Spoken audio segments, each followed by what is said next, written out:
What's up, everybody?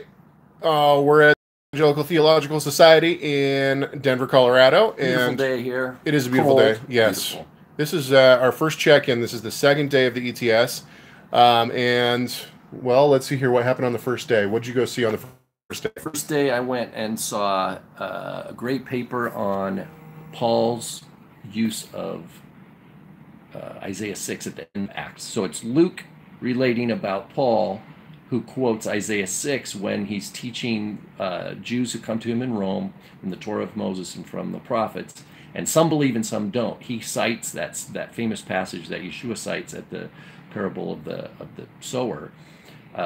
Something like, hearing they will hear, seeing they will see but not understand, etc.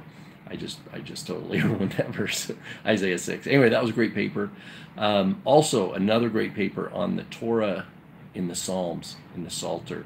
Very positive view of Torah in the life of the believer. And you're just thinking, oh my goodness, why are they not like one Torah, right? But it's great. God works on all our hearts, and the timing is according to His perfect wisdom. And so we rejoice in hearing these kind of papers. Caleb, tell them about what was the treat this morning.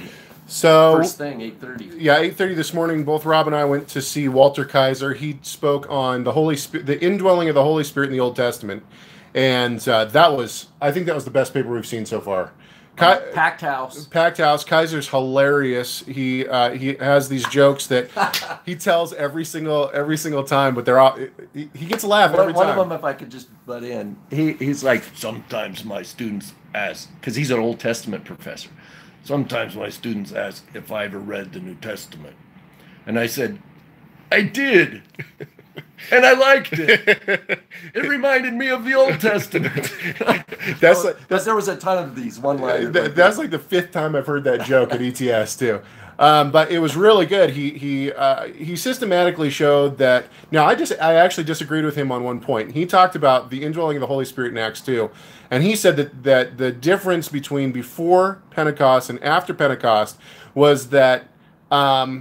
Well, actually, I didn't think he had a good explanation. He said it was just a floodgate of the Holy Spirit. I disagree with that. I think it was to empower people to be able to prophesy. And this is exactly why Peter talks about Joel and the prophecy in Joel, that the Spirit will come upon them and they will prophesy. And then we see in Acts 2... this was a function of the Abrahamic promise, the gospel. So that would be... Yeah. But besides that, I thought he was spot on. He talked about how... salvation, if you don't have the Spirit of the Messiah, the Holy Spirit, then you aren't saved. So if Abraham has the gospel, it says in Galatians, it says that Abraham was told the gospel. And so he was arguing that this meant that he had the Holy Spirit, which I agree with totally. So that was fantastic. Yesterday I saw a paper that was also really good on Romans 1, and what the point of Romans was. And this speaker rightly suggested, and through grammar proved, I think, that, and I mean, I already believed this, but that the point of Romans was to show justification through faith, but that justification leads to a life of sanctification.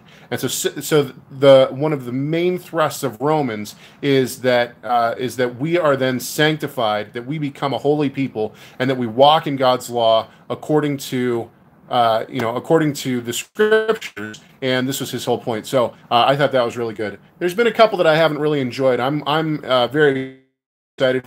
The Society of Biblical Literature. But we've seen some really good people, and we've seen some people that we know online, and people that are in the chat room every once in a while. Lois Morgan is here. Christy Anderson is here.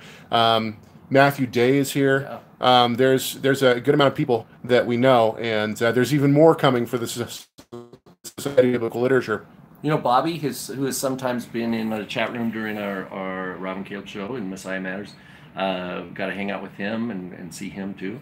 What a blessing he is too. Just hearing about his time ministering to Hasidic Jews and evangelizing and those kind of things is sharing the gospel. Brooklyn, in Brooklyn. Basically, that's the highest density of Jewish population in the States. So we have some questions here. Somebody asks, how is Christy's elbow? Christy Anderson had some kind of fluid that came into her elbow, and she had to go to urgent care. I actually haven't talked to her today, but it seemed like she was doing some things to try to fix it. So she's still seeing. She was at Kaiser this morning. I think everyone we know was at Kaiser this morning. Yeah. So that was a lot of fun. Anyway, we'll check in again. We're having a blast, and we're thankful to God for the beautiful sunshine weather. Right. For example, last year in Boston, same time of year, bitter cold winds. It was just brutal. So it is a bit cold. I think today's going to be in the 50s. So there's snow on the ground, but but in the sun, it's nice. It's all so you got to watch where you step. Yeah, exactly. Nice. Anyway, keep praying for us. We're having a blast. We'll try to check in the next day or two. Thanks a lot, guys, for watching. Shalom. How do I stop it? That's a good question.